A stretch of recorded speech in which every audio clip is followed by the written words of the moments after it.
Hey guys, this is just a build video on the Impale Demon Hunter. I've been asked by a few people to show my build.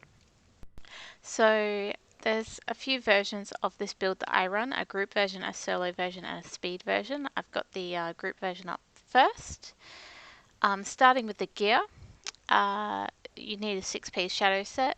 You're wearing all of those. So my helm, I've got dexterity, crit hit chance and impale damage on it.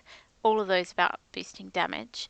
You can also see that I put a Courtesan's Despair of dexterity in there. All of my gear has despair of dexterity in there. That's most important.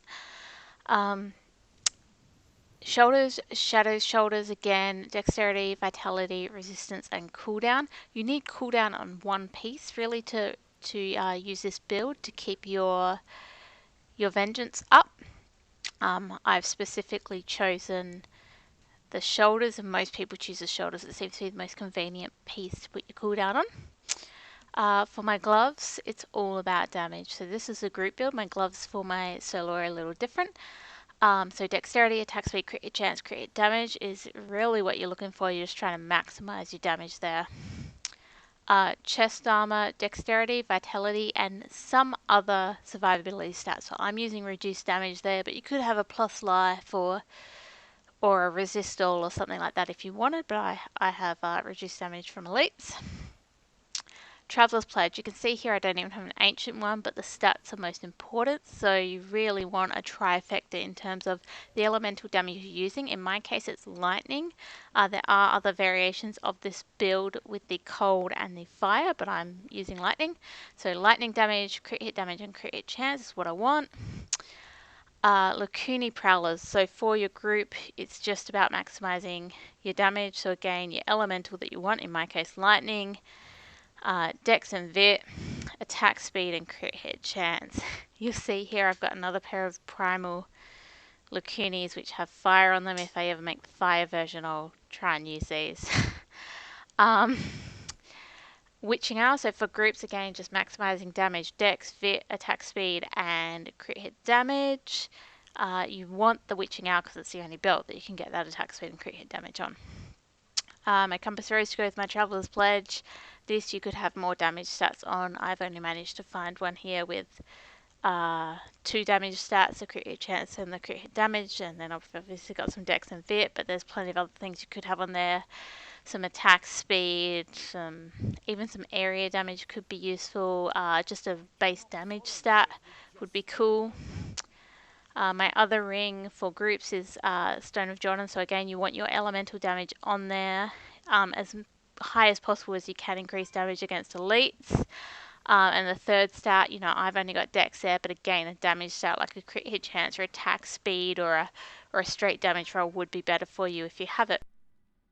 My Kale's Point, so this is a crucial part of the build because Impale returns 15 hatred if it hits an enemy already impaled. So this build does not have a hatred generator. It is only hatred spenders and discipline spenders. So this basically turns your Impale into a hatred generator, which is the main skill you're using. But you need to make sure that you're not just hitting things once, otherwise you run out of hatred. Anyways, what you want on this, so I've got the right stats on this, they're not quite as high rolled as I'd like, so you want a maximum damage roll at the top, which mine's a bit low of. 10% damage is great, a high dex roll and a decent attack speed roll is pretty much what you want there. You'll get your socket from that from your Romaldi's Gift. And obviously as much as you can on that orange stat. So mine's reasonable, but obviously with a better damage roll it would be a lot better. Pants, I've got dex, vit and armor on mine. A better roll would be dex, vit and all resistances on your primaries, but yeah, I haven't managed to get that yet. Shadows boots, so these are dex, vit, movement speed and impale damage. Better rolls for those are these ones down here, dex, vit, resistance and impale damage. I just haven't despaired those yet, so still they're not quite as good now, but once I've despaired them they will be. And final piece of main gear is my quiver. So on this you want your elemental damage that you're using, lightning for me, attack speed, crit hit chance, and impale damage. They're critical. You really need your damage stats on this, and they're quite hard to get a good roll because there's so many specific stats that you need. And there's so many different rolls that a quiver can have. So that's why you'll see that I'm using a normal one because I haven't managed to get an ancient one or anything that allows me to get the right rolls. So that's the basic gear for my group build. You can see the gems I'm using in conjunction with that is the Bane of the Stricken, the Bane of the Trapped, and the Gogok of Swiftness. So the Gogok of Swiftness is really key to this build because you're using, you're getting your cooldown reduction to help refresh your Vengeance, and attack speed helps the build. Bane of the Trapped is just basically a damage boost. Now, Bane of the Stricken is specifically for the group build where you are the Rift Guardian killer. So you're playing with yourself, a Witch Doctor, a Zed Barb, and a Zed Monk. So you want to really get these stacks on the Rift Guardian to take that down as fast as you can. This group build I'm on right now has managed to take down a Rift Guardian at a 104 in approximately 2 minutes. So even though some of the gear pieces could be improved, yeah, it's pretty good there. Okay, so together with this in my cube, I am using Dawn, absolutely essential. You need your Vengeance cooldown. You can die quite quickly when not in Vengeance. Aquila Cuirass, so because your Impale becomes a hatred generator rather than a spender, as long as you're using it correctly, you're not hitting it into thin air. This is active most of the time, and it's a massive damage reduction. And then a Convention of Elements, so that's giving you 200% increased damage to whichever element you really want to focus on. So you really want to make sure, particularly on your Rift Guardian, that you're getting your hits in. For me on lightning, or whether you're on cold or fire, on that cycle, and that shows up here. Okay, so that's gear, cube, gems, despairs, skills and passives. So I'm on the lightning version of Impale, so that's why I'm using Ricochet, but as I say, there are other builds with cold is one of them and fire is another. If you're wondering which one is right for you, say most people with solo are going between cold and lightning, but there are some people in groups using fire as well, but I mainly just quickly talk about lightning and cold. So lightning's giving you more knives, so, or sorry, the knives, you know, move further into more enemies, and overpenetration is piercing, so it's also going to hit more things. So both of these are allowing it to hit more things. So in my personal opinion, which one you would choose, do I go lightning, do I go cold, is just about what gear you have. So if you've got better pieces of, you know, your Lacunis, your Traveler's Pledge, your Quiver, and perhaps your Stone of Jordan that have better cold stats on them, or you've got better of those items that have cold on them, you'd probably go cold. If you've got better of those items that have lightning on them, you're probably going to go lightning. It's pretty much that simple. Marked for Death Contagion. So Marked for Death was kind of, they pretty much broke it a few patches ago, allowing it to only be on one enemy at once, which basically makes it pretty useless for the most part. But Contagion is a good one because it spreads. So although initially it's only on one enemy at once, as long as you put it on that enemy and leave it on that enemy and kill that enemy, then it will spread naturally, and therefore you can get marked for death on lots of enemies. This is really important, actually making you part of a support during your group rifts, because it allows everything that the marked for death goes on, the Witch Doctor is going to get more damage against. So it's actually helping you buff the Witch Doctor's damage. Also, obviously, you put it on the Rift Guardian at the end, but it helps you buff the Witch Doctor's damage during the Greater Rift. Now, Vengeance. Vengeance, it doesn't really matter which rune you pick, because part of your Shadows set bonus is that... Sorry, my bad. Vengeance, it does matter which rune you pick. Okay. Vengeance does matter, so I've picked Dark Heart, which reduces all damage taken, which is very important for your high stuff. So it's Shadow Power, doesn't matter which rune you pick. So Shadow Power, I've picked Gloom, but really it doesn't matter because you actually get the all runes of Shadow Power through your Shadow set. So that's a 4-set bonus, is Shadow's power gains the effect of every rune and lasts forever. So you also don't have to re-hit Shadow Power unless you die. If you die, you have to re-hit it, and when you first go into a Greater Rift, you have to hit it. But apart from that, it just stays on, which is quite nice. Okay. Vault. So on my group build, I'm using Tumble, and that's because it just reduces that discipline cost. So on the group build, your belt is the witching hour, so you don't have anything there which you do on your solo, which is reducing the cost of vault. So you want to use it kind of sparingly, but this can help you do it quite twice quickly in succession. Companion, Wolf Companion is very important. It's a damage buff. You want to be hitting your Wolf Companion so that it's active as much as possible on your element of choice. For me, lightning. For you, it might be something else. So you got to keep that in mind. Okay, passives, what I got singled out. So this is really good for Rift Guardians that don't have ads. So you're getting 25% crit hit chance against enemies that are more than 20 yards away from any other enemies. And you can imagine as soon as there's an enemy with ads, that's going to kind of wipe this one out. It's not going to be relevant, but preferably you get a Rift Guardian with no ads, and this is basically buffs your damage. Steady aim. As long as there's no enemies with 10 yards of you, all damage is increased by 20%. So as long as you're not standing right on top of the Rift Guardian, you're going to get to 20% damage boost, so that's really cool. Cull the Weak. So you've got your Bane of the Trapped, other people have got their Banes of the Trapped. This is just again a damage boost based on that. And Awareness, because you don't want to die as much. So this is just a second life, which is why I've got that there. Okay, and now Paragon. So typically you max everything out where possible in these last 3 tabs. In my core here, you'll see I'm a little down on movement speed right now, and that's simply because I have those other boots on that have movement speed on them, because you can only have a maximum of 25% from your Paragon and your items that you're wearing. And then while normally I found that I put pretty much everything in dexterity, I have found for this shadow build, it has actually been helpful for me to put just a little bit into vitality. So I've got, just over 200 points in there for about an extra 1,000 vitality. And then all of the rest of it is going into dexterity. So I've done gear, I've done skills, cube, Paragon, despairs. Okay, I think that's it. So that's my group build.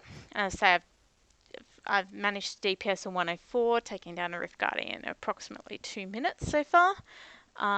Obviously, I'm still trying to improve it, and you can see that there by a couple bits of gear.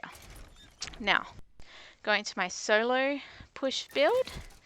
The differences are the braces. So for this, we throw on the strong arm braces, which gives enemies hit by knockback 27% increased damage for 6 seconds, and that goes along with a change in the Vault rune. So we go to Rattling Roll, which knocks things back and stuns them. So in this build, you want to vault through things and then attack them. Now, how do I do that resource-wise? That's done by a change in the belt, which is Chain of Shadows. You see here it's actually a lot more tough. It also gives me a lot more toughness if I compare it to my Witching Hour. You can see there's a big damage and toughness difference, but it's also basically allowing me to do continuous vault, because as long as I'm using Impale, vault doesn't cost me anything. So I'm basically Impale, vault, and I basically have free vault, which is nice. So then that, as I say, buffs my damage through the braces. Other key changes, I have a different gloves for this version of the build. It's simply my group gloves have attack speed, my solo gloves have area damage. So area damage does come in handy slightly when you're playing solo. Now I've changed my ring as well. Instead of the Stone of Jordan, I've got my Convention of Elements here. So in this case, this is the only primal I have so far that I actually use in my shadow set. You can see there it's all damage stats, damage, crit hit chance, any kind of damage that's a good there. The good thing about the primal is I get that maximum 200%. My other jewelry is the same. I think most other things are the same there. Okay, so in the cube then I've got differences because for my group build I had the convention in the cube. The armor and the weapon in the cube are the same, but in the cube for my jewelry I have the elusive ring. So that gives me 60% reduced damage every time I cast Shadow Power, which I don't really cast Shadow Power because I don't really need to. I only have to cast it once. But Vault. So I'm vaulting around and I'm killing stuff. Every time I'm vaulting, I'm proccing my elusive ring. So I get a bunch of damage reduction there. So in groups, I've got a Z Monk and a Z Barb helping to keep me alive. In solo, I don't. So I need all this extra damage reduction.